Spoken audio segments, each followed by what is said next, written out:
आदाब नाजरीन, आपके पसंदीदा प्रोग्राम अदब को लेकर हम हाजिर हैं।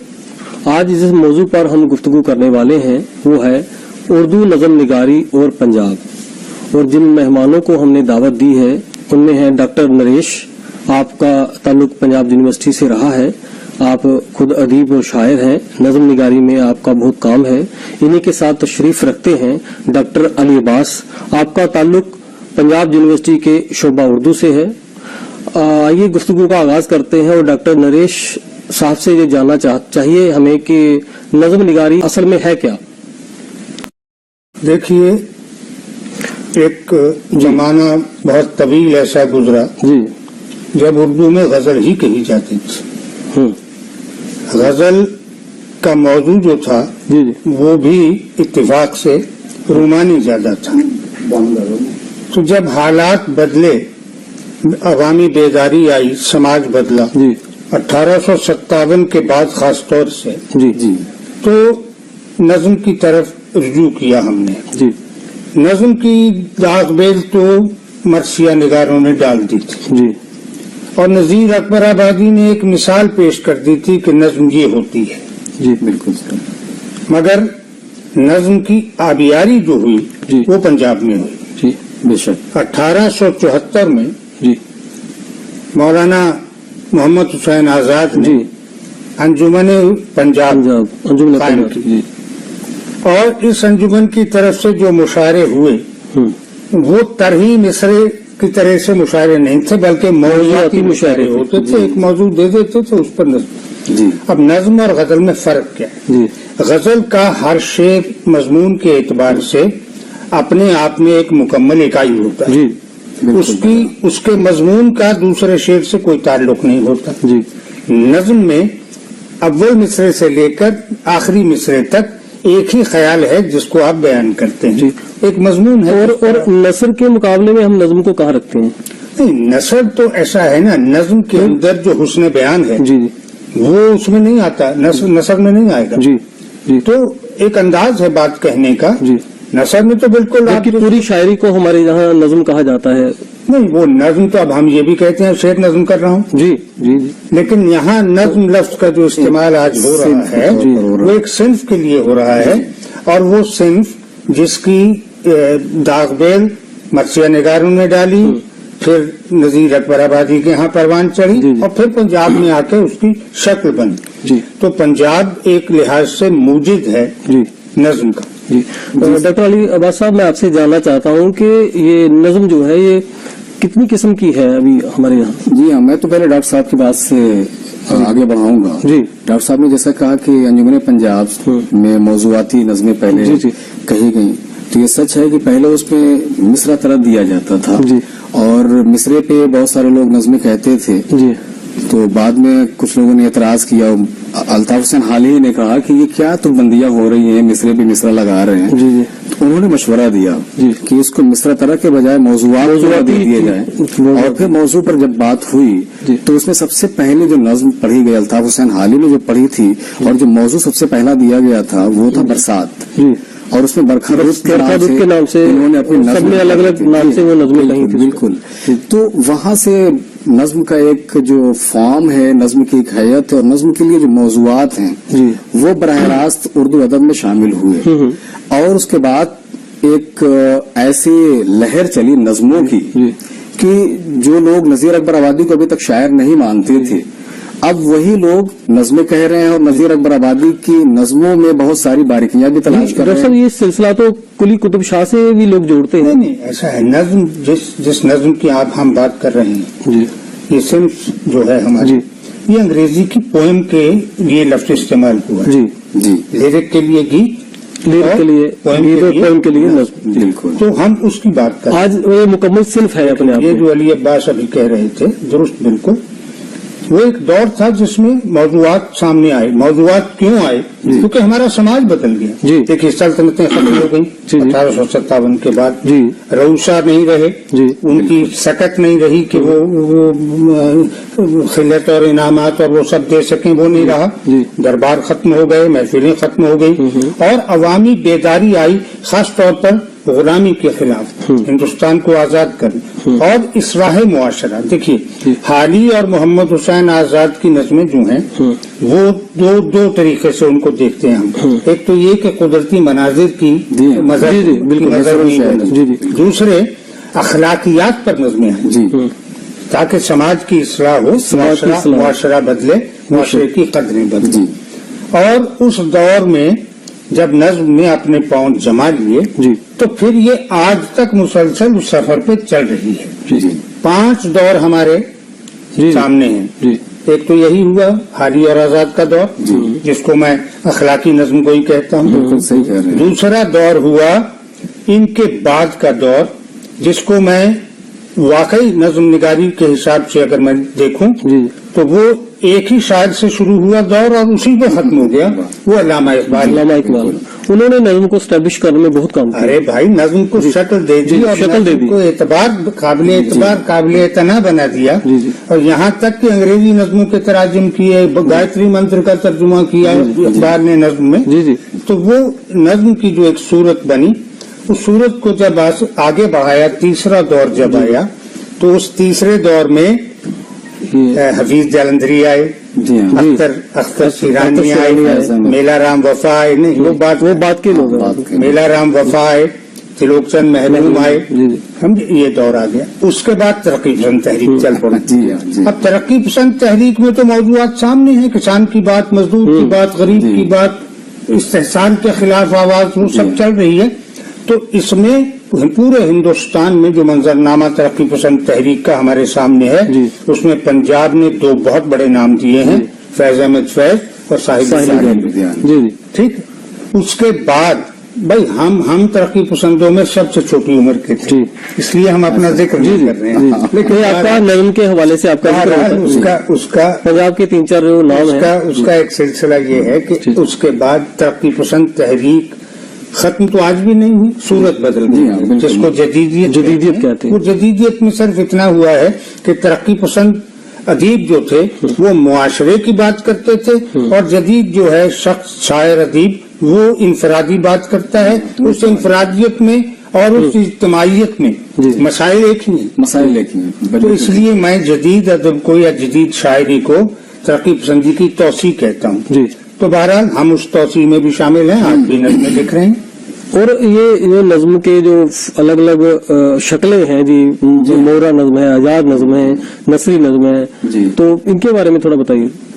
भाई अली अब्बास, आप जो भी चाहें कहिए, पहले हम एक जुमला कह दें कि नज्म ना आजाद नज्म होती है, न नसरी नज्म होती है। नज्म वही है जो काफिये रदीफ की पाबंदी के साथ बंदों में। लेकिन उर्दू वाले तजर्बे कर रहे हैं, आप तजर्बे कर रहे हैं, बहुत से लोग कह रहे हैं। आप हजरात, मैं सर नौजवान है, कीजिए बहुत लोग। मैं चूंकि अब जतिंदर साहब ने ये दरियाफ्त किया है, तो जाहिर है कि मौजूदा दौर में हम 4 जो इसकी किस्में हैं उस पर हम बात करते हैं। पाबंद नज्म और पाबंद नज्म जाहिर है कि जो रवायती नज्म है, जिसमें रदीफ और काफी की पाबंदी होती है, बहर का ख्याल रखा जाता है, वज़न का ख्याल रखा जाता है, और जो उसके मौजूआत हैं वो तो रहते ही हैं तसलसल के साथ। एक मरकजी ख्याल है, एक मरकजी कोई टॉपिक रखा जाए। तो एक तो ये पाबंद नज्म हो गई। उसके बाद फिर नज्म मुअर्रा आई। नज्म मुअर्रा में ये हुआ कि नज्म मुअर्रा में हम करते ये हैं कि काफिये से आजाद कर देते हैं, रदीफ से आजाद कर देते हैं, और उसकी वजह शायद यही बताई जाती है कि जहां हम रदीफ और काफिये की बंदिशों में जकड़ जाते हैं, वहां हमारे मौजूआत बहुत से बिखर जाते हैं। लिहाजा हमें रदीफ और काफिये की बंदिशों से आजाद होकर वज़्न के अंदर ही शायरी करना है, लेकिन रदीफ और काफिये की बंदिशों से आजाद हो जाएं। लिहाजा जब हम बंदिशों से आजाद होते हैं तो उसी नज्म को मुअर्रा कह दिया गया। वज़्न और बहर वही होगी। ये सब अंग्रेजी से ही मुश्तार ली गई चीजें। बिल्कुल, आपने बिल्कुल सही कहा। बहरहाल बहुत काम की बात जो आप बता रहे हैं, एक नुक्ता टेक्निकल चीज, उसमें एक नुक्ता ये है कि आजाद नज्म जिसको हम कहते हैं फ्री वर्स, फ्री वर्स, उसमें भी वजन होना चाहिए। हाँ सर, मैं उसमें लेकिन उसमें मिसरे छोटे बड़े किए जा सकते हैं, रवानी होनी चाहिए। नज्म मुअर्रा की बात होगी, उसे एक वज़न पर हम बात करेंगे, रदीफ और काफिया नहीं होंगे। ब्लैंक वर्स कभी कहा जाता है, ब्लैंक वर्सेस की बात कर रहे हैं, जो सॉरी ब्लैंक वर्स कर रहे थे मुअर्रा की बात। अब ये जो है फ्री वर्सेस की आजाद बात करें, डॉक्टर साहब ने बड़ी अच्छी बात कही। बात यही है सर कि जब हम नज्म आजाद की बात करते हैं या आजाद नज्म की बात करते हैं तो इसमें रदीफ भी नहीं होता जी, काफिया भी नहीं होता, लेकिन आहंग होता है और एक बहर होती है। हाँ, वो बहर को लोगों ने ये कहा कि हम एक ही बहर को अलग अलग टुकड़ों में बांट देते हैं, जी। जैसे फ़ऊलुन फ़ऊलुन फ़ऊलुन फ़ऊलुन, जी ये बहर मुतकारिब है।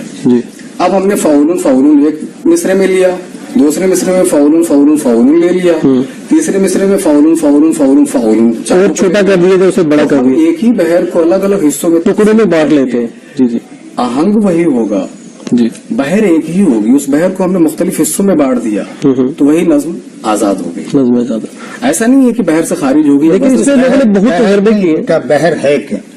बहर लय को कहती है, बिल्कुल एक आहंग है। लय को कहती जी है। हाँ, तो लय कायम है अगर, जी तो वो नज्म है, बिल्कुल वजह फरमाया। और अगर लय ही नहीं है तो फिर वो नस्र है। अब मैं आ रहा हूँ और नसरी नज़म भी हमारे यहाँ पाई जाती है, नसरी नज़म बहुत लोग की उसमें बात काम कर रहे रहे हैं। इस पे इख्तलाफ तो बहुत ज्यादा है। जी जी, जबकि अब उसे प्रोज पोइट्री कहा जाए कि पोइट्री प्रोज कहा जाए, अब ये भी फैसला नहीं हो पा रहा। और इस पे शमशुर रहमान फारूकी ने भी बहुत कुछ लिखा है। जी, जी। इसके लोग हक में भी लिख रहे हैं, खिलाफ भी लिख रहे हैं इसके बारे में बहुत सारी पीएचडी भी हो चुकी हैं। लखनऊ यूनिवर्सिटी में खुद पीएचडी हुई है। बहुत से एमफिल के थीसिस मेरी नजर से गुजरे हैं। अब इसमें सर मैं एक मसूद हसन रिजवी अदीब जिन्होंने हमारी शायरी लिखी है, जी, उन्होंने अल्ताफ हुसैन हाली की जो मुकदमे शेर व शायरी है उसी के हवाले से उसी को तौसी उसी को किया है। जी जी, और उन्होंने ये लिखा है कि नसरी नज्म चूंकि उस जमाने में तो अभी थी नहीं, लेकिन उन्होंने एक फार्मूला दिया।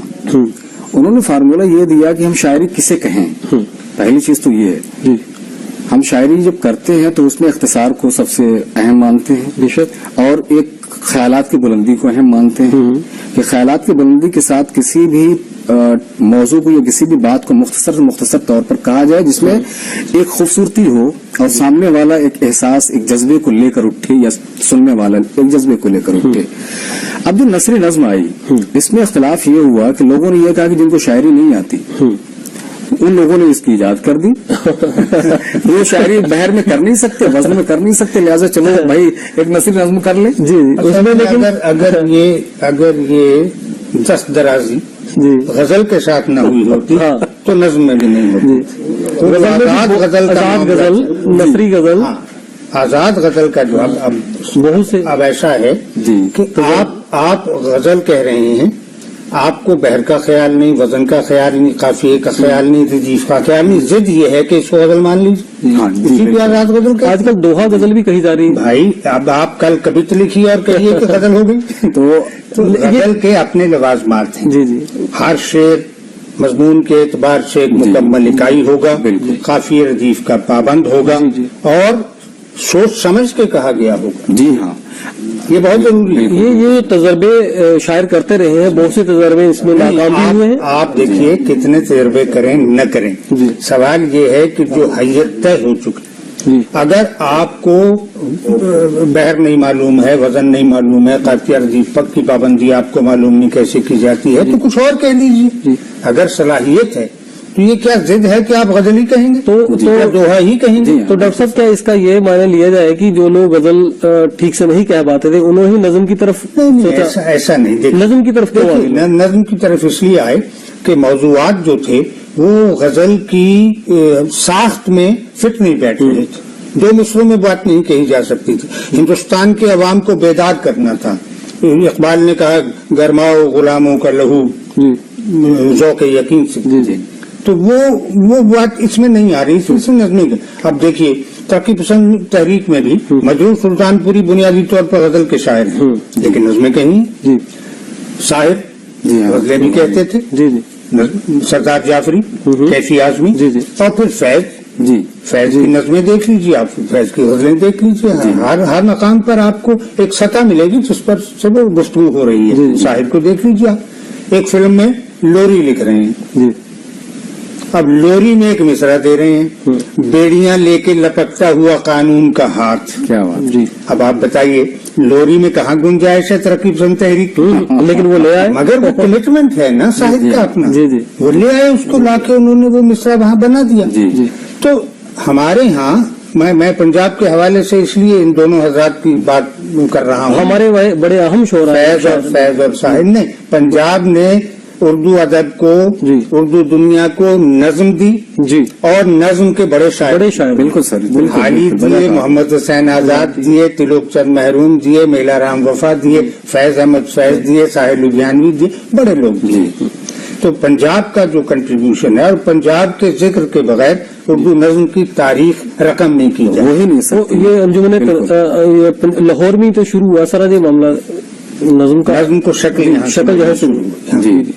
तो डॉक्टर साहब ये जो नज्म की तरफ शोरा है, तो कौन कौन से ऐसे लोग थे जिनका नाम लिया जाना चाहिए कि उन्होंने नज्म पंजाब में खास करके नज्म के हवाले से काम किया, और मौजूदा दौर में कौन कौन शायर हैं यहाँ पंजाब में जो काम कर रहे हैं नज्म में?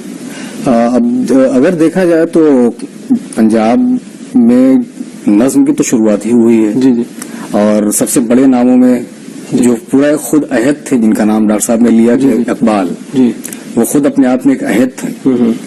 उसके बाद जो दूसरे शोरा है जी, उन्होंने नज़में कही, साथ साथ वो गजलें भी कहते थे। हालांकि इकबाल ने भी सर शुरू में गजलें कही थी, लेकिन बाद में भी कही, लेकिन वो नज़्म ही के हवाले से, नज्म के हवाले से ज्यादा जाने जाते हैं, वो नज़्म ही के हवाले से पहचाने ही जाते हैं। और नज़्म का नाम अगर लिया जाता है तो इकबाल का सबसे पहले जहन में नाम आता है। उसके अलावा ये कि फैज एक बड़ा नाम जी, गजल जैसी थी वैसी ही इनकी नज्म। अब फैज एक हमें लगता है कि एक ऐसी मरबूत कड़ी थी जो कदीम शायरी और जदीद शायरी की एक ऐसी कड़ी थी जिन्होंने अपनी शायरी में, चाहे वो नज्म हो या गजल हो, दोनों में अगर हम देखते हैं तो इन्होंने कदीम रवायतों को, कदीम अलामतों को, कदीम इस्तिआरों को जदीद माने पहनाए, और ये एक जदीद माने, जदीद मफहूम के अंदर कदीम अलामतों और इस्तिआरों को पेश करने का अगर किसी के सर सेहरा जाता है तो मैं समझता हूँ कि वो फैज है। वाह वाह। और तरक्की पसंदी, जैसे कि डॉक्टर साहब ने भी कहा कि किस तरह से उन्होंने एक एक बात में, छोटी से छोटी भी बात होती है तो उसको तरक्की पसंद के जो अहम मौजूआत होते हैं वही हो जाता था, उसमें वो जरूर वही हो जाता था। देखिए इसके बरक्स हमारे पास एहसान दानिश है। हाँ, एहसान दानिश क्या खूब। अब एहसान दानिश के यहाँ वो रिवायत नहीं है जो फैज के पास है। बिल्कुल सर, चूंकि एहसान दानिश का अपना ताल्लुक उस तबके से था जिसको हम मजदूर तबका कहते जी जी, जिस तबके का इस्तेहसाल सदियों होता रहा, तो उनके यहाँ बेबाक अंदाज से जो हमला हो रहा है जी उनकी नज़मों में, जी, वो फैज के यहाँ नहीं। फैज के यहाँ नहीं है। फैज के यहाँ एक कमजोरी भी है। फैज की कई नज़में नारेबाजी हो गई जी, परचम बना लेती तो अच्छा था। और खुद फैज ने अपनी बीवी को जेल में से खत लिखा था कि एक गजल हो गई है, नारेबाजी हो गई है मगर चलने दो। नारेबाजी हो गई मगर चलने दो, ये अच्छा है। तो इस तरह से हो जाता है। बहरहाल हाँ, शायर के यहाँ भी इस तरह की बहुत सारी चीजें थी कि नहीं, अब शायर की चकले देखिए जी। अरे भाई, औरत वो जमाना हमें याद है, ऐसी बात करना, वो जमाना हमें याद है भाई, जब तलखियां के कई एडिशन बिके। जी, कहाँ बिकती थी उर्दू शायर? दीवाने गालिब नहीं बिकते थे। जी जी जी, मगर वो मुझे याद है जामा मस्जिद के सामने दिल्ली में दुकानें उर्दू की कुतब की थी, तो एक किताब के बाहर बोर्ड लगा हुआ था, यहाँ दीवाने गालिब और तलखियां मिलती। क्या बात है। ये मकबूलियत। तो हम और साहिर सैर कर रहे थे वहाँ, तो मैंने कहा साहिब देखो तुम्हारी तलखियां। बोला नहीं भाई साहब गलत हो गया। उस दुकान पे चले गए, मुझे भी यूं पकड़ के ले गए और चले गए। और बोले मियाँ सुनिए, ये बोर्ड दोबारा लिखवाइए। और साहब कैसे, क्या हुआ जी? उसको मालूम था ये शायर हैं जी। बोला आपकी किताब तो नहीं, यहाँ लिखिए, यहाँ तलखियां और क्या बात है सर। ये बड़े शायर की खुद पसंदी भी हुआ करती थी, और मुझे लगता है कि तकरीबन सारे बड़े शायर ऐसे थे। तरक्की पसंद तहरीक के बाद जो शायर हमारे यहाँ पंजाब में उभरे हैं, थोड़ा मैं चाहता हूँ उनका आप जिक्र कीजिए। नहीं, ऐसा है पंजाब में नज्म गो शायर के तौर पर तो कोई ऐसा बड़ा नाम नहीं, मगर कुछ गजल के साथ साथ जो जिन लोगों ने नज़में कही हैं उनमें जगन्नाथ आजाद का नाम आप ले सकते हैं, तिलोक चंद महरूम, मेला राम वफा, ये तो बात पहले हो गई नस्ल के। इसके बाद जगन्नाथ तो महरूम के बेटे जी जी, तो आसिम सानी ने भी नज़में, जोश साहब ने भी कही है। तो वो नहीं, मगर नज्म गो नहीं थे ये लोग, अच्छा ये जो बुनियादी तौर पर गजल के शायर थे। और इस पूरे इलाके हफीज अंदरी का हफीज अलग है, पहले की हफीज को आप अख्तर शीरानी के साथ रखिए, मार्क्स क्योंकि दोनों रूमानी शायर हैं। जी। फर्क ये है कि हफीज बहुत कायदे से बात कर रहे हैं, रूमान की भी, जी। और अख्तर शीरानी जो हैं जी। वो खुल खेलते हैं, समझे? उनकी फर्जी महबूबाएं हैं, और उन महबूबाओं के बारे में जिन ख्यालात का, जिन जज्बात का इजहार वो कर रहे हैं, उसमें लाउबालीपन ज्यादा है। हफीज के यहाँ ये नहीं है, हफीज ने कौमी नज़्में भी कही है। एक मौजू नज्म में सिमटता चला गया। जी। अच्छा, खास बात ये रही कि कदीम जमाने में जो नज़में कही जा रही थी और आज के जमाने में जो नज़में कही जा रही है उसमें फर्क है। जी। जो पहले नज़में कही जाती तो उन नज़मों में अगर आप दरमियान से कोई लफ्ज या कोई जुमला या कोई शेर निकाल भी दीजिए तो भी वो नज़्म मुकम्मल रहती थी। जी जी। लेकिन आज अगर कोई आप नज़्म पढ़ें और उसमें से एक लफ्ज भी निकाल दें तो नज़्म नामुकम्मल हो हाँ, जाती अब है। कि मौजूआती नज़्म का जो दौर था और उसके बाद चलते हुए हम लोग यहाँ जदीद दौर में आ गए, और इसमें कई मुख्तलिफ मौजू पर लोग नज़में कह रहे हैं। बहुत अच्छा लगा आप लोगों से गुफ्तगू करके, और बड़ी मालूमात हमें हासिल हुई। इस सिलसिले को फिर आगे कहीं ले जाएंगे, हमारे पास थोड़ा वक्त कम है। तो नाजरीन, हम दोबारा किसी नए मौजू के साथ आपके सामने रूबरू होंगे, आपको किसी और मौजू के साथ नए मेहमानों को लेके आएंगे। फिर मिलते हैं आपसे, शुक्रिया।